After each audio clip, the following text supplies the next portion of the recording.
Kaleshwaram commission నివేదికపై BRS న్యాయ పోరాటానికి దిగింది. జస్టిస్ పినాకి చంద్రఘోష్ కమిషన్ ఇచ్చిన ఏకపక్ష నివేదికపై హైకోర్టు తలుపు తట్టింది.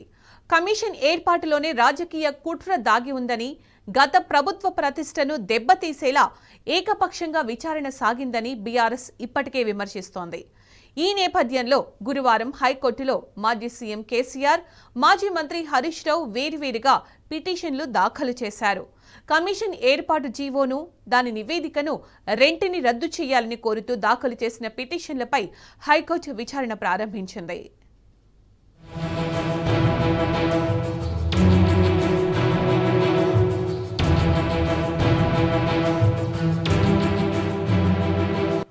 కాళేశ్వరం ప్రాజెక్టులో భాగమైన మేడిగడ్డ, అన్నారం, సుందిళ్ల బ్యారేజీల నిర్మాణాలపై జస్టిస్ పినాకి చంద్రఘోష్ సమర్పించిన నివేదికను శాసనసభలో ప్రవేశపెట్టి చర్చించిన తర్వాత చర్యలపై నిర్ణయం తీసుకుంటారా, లేక నివేదికపై చర్యలకు ఆదేశాలు జారీ చేశాక అసెంబ్లీలో చర్చిస్తారా అని రాష్ట్ర ప్రభుత్వాన్ని హైకోర్టు ప్రశ్నించింది. ఇది ఎంతో కీలకమని, దీనిపైనే మాజీ సీఎం కేసీఆర్, మాజీ మంత్రి హరీష్ రావు పిటిషన్ ఆధారపడి ఉందని గుర్తు చేసింది. హైకోర్టు ప్రశ్నకు వెంటనే జవాబు చెప్పలేమని, ప్రభుత్వ వివరణ తెలుసుకొని చెప్పడానికి 2-3 రోజుల గడువు కావాలని అడ్వకేట్ జనరల్ సుదర్శన్ రెడ్డి కోరారు. ఇది కీలక విషయమని, ప్రభుత్వ వివరణ తెలుసుకొని శుక్రవారం జరిగే విచారణలో తెలియజేయాలని హైకోర్టు తేల్చి చెప్పింది. విచారణను మంగళవారానికి వాయిదా వేయాలన్న ఏజీ అభ్యర్థనను తోసిపుచ్చింది. కాళేశ్వరం ప్రాజెక్టులో భాగమైన మేడిగడ్డ బరాజులో ఒక పిల్లర్ కుంగడంతో రాష్ట్ర ప్రభుత్వం సుప్రీంకోర్టు విశ్రాంత న్యాయమూర్తి జస్టిస్ పినాకి చంద్రఘోష్ నేతృత్వంలో విచారణ కమిషన్ను ఏర్పాటు చేసింది. కమిషన్ విచారణ పూర్తి చేసి గత నెల 31న రాష్ట్ర ప్రభుత్వానికి 650 పేజీల నివేదికను సమర్పించింది. కమిషన్ నివేదికను రద్దు చేయాలని కోరుతూ బీఆర్ఎస్ అధినేత, మాజీ సీఎం కల్వకుంట్ల చంద్రశేఖరరావు, మాజీ మంత్రి టి హరీష్ రావు హైకోర్టులో వేరువేరుగా పిటిషన్లు దాఖలు చేశారు.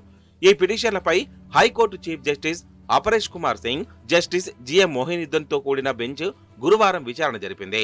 దాదాపు 2.5 గంటలకు పైగా జరిగిన విచారణలో పిటిషనర్ల తరపున సుప్రీంకోర్టు సీనియర్ అడ్వకేట్ ఆర్యమ సుందరం, దామా శేషాద్రి నాయుడు వాదనలు వినిపించారు. కమిషన్ నివేదిక ఏకపక్షంగా ఉందని, సాక్షిగా విచారణకు పిలిచి వివరాలు కోరితే పిటిషనర్లు ఆ మేరకు తెలియజేశారని వివరించారు. ఇతర సాక్షులు లేదా పత్రాల ద్వారా పిటిషనర్లకు వ్యతిరేకంగా అభియోగాలు ఉన్నాయని కమిషన్ భావిస్తే విచారణ కమిషన్ చట్టం 1952లోని సెక్షన్ 8B కింద పిటిషనర్లకు నోటీసులు ఇవ్వాలన్న నిబంధనను జస్టిస్ పిసి ఘోష్ ఉల్లంఘించారని తెలిపారు. పిటిషనర్లకు వ్యతిరేకంగా ఎవరైనా సాక్ష్యం చెప్పి ఉంటే వాళ్ల సమక్షంలో కమిషన్ క్రాస్ ఎగ్జామిన్ చేసేందుకు కూడా అనుమతి ఇవ్వలేదని అన్నారు. కమిషన్ విచారణకు పిలిచిన చిట్టచివరి సాక్షి మాజీ సీఎం కేసీఆర్ అని, నిజంగానే కమిషన్ వద్ద ఆయనకు వ్యతిరేకంగా అభియోగాలుంటే వాటిపై కేసీఆర్ ను ప్రశ్నించాలని అన్నారు. కానీ కాంగ్రెస్ పార్టీ ముందస్తు పథకం ప్రకారం ఆరోపణలు చేస్తూ వచ్చిందని చెప్పారు. 2023లో జరిగిన అసెంబ్లీ ఎన్నికల్లో కాంగ్రెస్ అధికారంలోకి వచ్చిన అనంతరం ఒక కుట్ర ప్రకారం అడుగులు వేసిందని అన్నారు. అప్పటికే భారీ వర్షాల కారణంగా మేడిగడ్డ రిజర్వాయర్లోని ఒకే పిల్లర్ కుంగితే దీనిని సాకుగా తీసుకుని కాళేశ్వరం ఎత్తిపోతల పథకం నిర్మాణంలో ఏదేదో జరిగిపోయిందని చెప్పి జస్టిస్ పిసి ఘోష్ కమిషన్ను ఏర్పాటు చేసిందని తెలిపారు.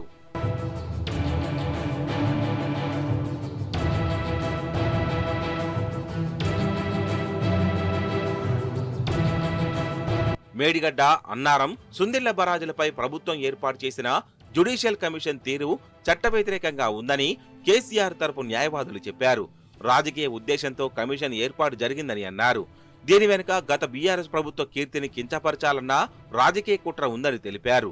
వాస్తవానికి గోదావరి జలాలతో తెలంగాణలోని భూములకు సాగునీరు అందిస్తామంటూ 2007లో ప్రాణహిత చేవెళ్ల ప్రాజెక్టుగా ప్రణాళిక రూపకల్పన జరిగినప్పటికీ మహారాష్ట్రతో తలెత్తిన అంతర్రాష్ట్ర సమస్యలు, నీటి కొరత కారణంగా ఆ ప్రాజెక్టులో కదలిక లేకపోయిందని చెప్పారు.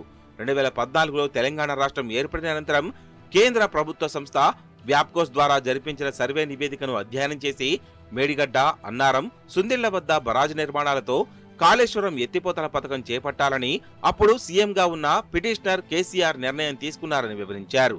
దీనికి సెంట్రల్ వాటర్ కమిషన్, కేంద్ర పర్యావరణ మంత్రిత్వ శాఖ, టెక్నికల్ అడ్వైజరీ కమిటీల నుంచి అధికారిక అనుమతులు లభించాయని చెప్పారు. కానీ కమిషన్ ఇచ్చిన నివేదికలో మాజీ సీఎం కేసీఆరే స్వయంగా ప్రాజెక్టు ప్రదేశాలను ఎంపిక చేశారని పేర్కొనడాన్ని తీవ్రంగా తప్పుపట్టారు. కేబినెట్ ఆమోదం లేకుండా పరిపాలనా అనుమతులు పొందారని నివేదికలో పేర్కొనడాన్ని తీవ్రంగా ఆక్షేపించారు.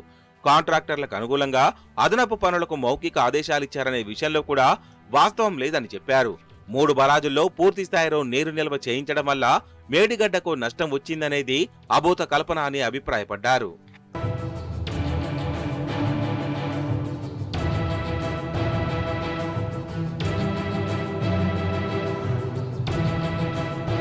ప్రణాళిక నుంచి నిర్మాణం వరకు అనేక ఆర్థిక విధానపర లోపాలు చోటు చేసుకున్నాయని పిటిషనర్లు ఇద్దరు వ్యక్తిగతంగా తీసుకున్న నిర్ణయాలే అందుకు కారణమని కమిషన్ తేల్చి చెప్పే ముందు వారికి నోటీసులు ఇవ్వలేదని న్యాయవాదులు తెలిపారు. కమిషన్ నిజ నిర్ధారణ మాత్రమే చేయాలని, ఎవరు తప్పు చేశారో ఎవరు ఒప్పు చేశారో తేల్చే అధికారం దానికి లేదని అన్నారు.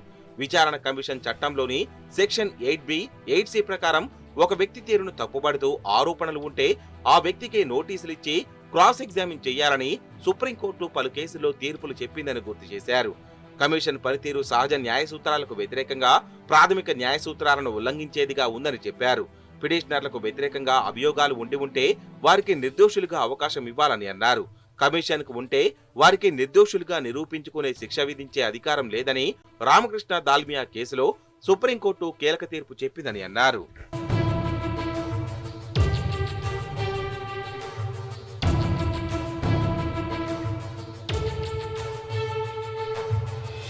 కిరణ్ బేడి కేసులో 8B సెక్షన్ కింద నోటీసులు ఇవ్వలేదని సుప్రీంకోర్టు తప్పుబట్టిందని తెలిపారు.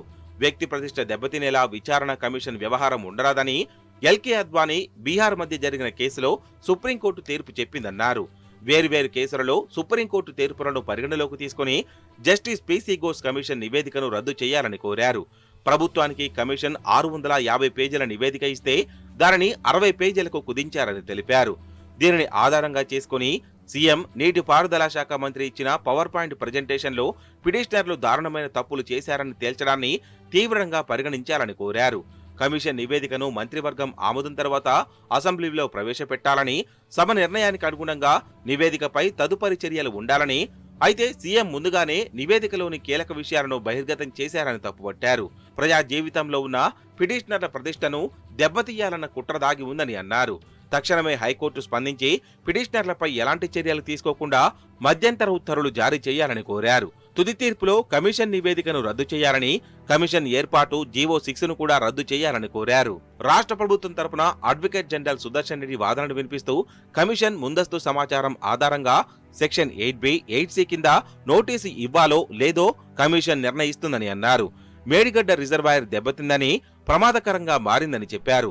కమిషన్ నివేదికను ప్రభుత్వం అసెంబ్లీలో ప్రవేశపెడుతుందని, శాసనసభ సమగ్రంగా చర్చిస్తుందని, పిటిషనర్లు ఇద్దరూ అదే సభలో సభ్యులుగా కూడా ఉన్నారని తెలిపారు. సభలో చర్చించాక నివేదికపై ఏ విధంగా ముందుకు వెళ్లాలో తుది నిర్ణయం ఉంటుందని, ఈలోగా ఎలాంటి మధ్యంతర ఉత్తర్వులు జారీ చేయవద్దని కోరారు. 2 వ్యాజ్యాలను కొట్టివేయాలని, లేని పక్షంలో తమ వాదనలతో కౌంటర్ పిటిషన్లు దాఖలు చేస్తామని చెప్పారు.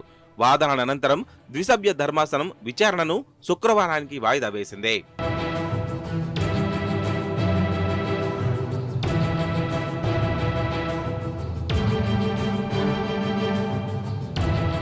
జస్టిస్ ఘోష్ కమిషన్ నివేదికను అసెంబ్లీలో పెట్టి చర్చ చేస్తారా, లేక చర్యలు తీసుకున్నాక చర్చ చేస్తారా? ఈ కేసులో ఈ 2 ప్రశ్నలే అత్యంత కీలకం. దీనిపై వచ్చే మంగళవారం ప్రభుత్వం వివరణ ఇస్తామంటే కుదరదు, శుక్రవారమే చెప్పాలి. ఇంతకీ నివేదిక ఏ దశలో ఉంది? పిటిషనర్లు కేసీఆర్, హరీష్ రావుకు కమిషన్ ఆఫ్ ఎంక్వైరీస్ యాక్ట్ 1952లోని 8B సెక్షన్ కింద నోటీసులు ఇవ్వలేదా? వారిద్దరూ సాక్షులుగానే కమిషన్ ఎదుట హాజరయ్యారా? కమిషన్ యాక్టులోని 5(2) సెక్షన్ కింద అంటే సాక్షిగా హాజరు కావాలని వాళ్లకు కమిషన్ నోటీస్ ఇచ్చిందా? క్రాస్ ఎగ్జామిన్ చేసేందుకు సెక్షన్ 8C నోటీస్ కూడా ఇవ్వలేదా? ఇంతకీ అసెంబ్లీ సమావేశాలు ఎప్పుడు నిర్వహిస్తారు? కమిషన్ రిపోర్టు అధికారికంగా విడుదల చేశారా? నివేదిక మీడియాలో ప్రసారం అయిందా? రిపోర్టు పబ్లిక్ డొమైన్లో ఉందా? ఆ మీడియాకు రిపోర్ట్ ఎలా చేరింది అంటూ విచారణ సందర్భంగా హైకోర్టు ధర్మాసనం ప్రశ్నల వర్షం కురిపించింది.